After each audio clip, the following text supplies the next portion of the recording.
اب جیسے روزہ ہے تو روزے میں برش وغیرہ اور ٹوتھ پیسٹ وغیرہ یوز نہ کریں حالت روزہ میں، تو مسواک رکھیں اپنے پاس۔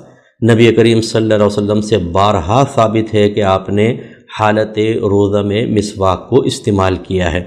بس اس میں یہ احتیاط کریں، جیسے آپ مسواک کو دھوتے ہیں تو اچھی طرح پہلے اس کے برش کو دبا دیں کہ قطرہ نہ نکلے، خشک ہو جائے، اب اس کو دانتوں پہ اچھی طرح پھیر کے کلی کریں۔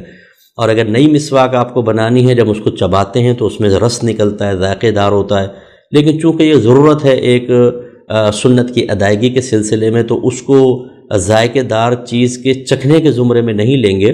آپ چکھ سکتے ہیں، یعنی اچھی طرح چبائیں، لیکن کوئی چیز حلق سے نیچے نہ اترے۔ اگر اس کا ذائقہ وغیرہ حلق سے نیچے اترے گا تو روزہ ٹوٹ جائے گا۔ اچھی طریقے سے اس کو چبا کر پھر کلی وغیرہ کریں تاکہ ذرات اندر نہ جائیں، اور پھر وہی اس کو اچھی طرح دھو کے اچھی طرح اس کے برش کو دبا لیں کہ قطرہ ٹپکے نہیں، اور پھر ذرا اپنے دانت کو اچھی طرح صاف کریں۔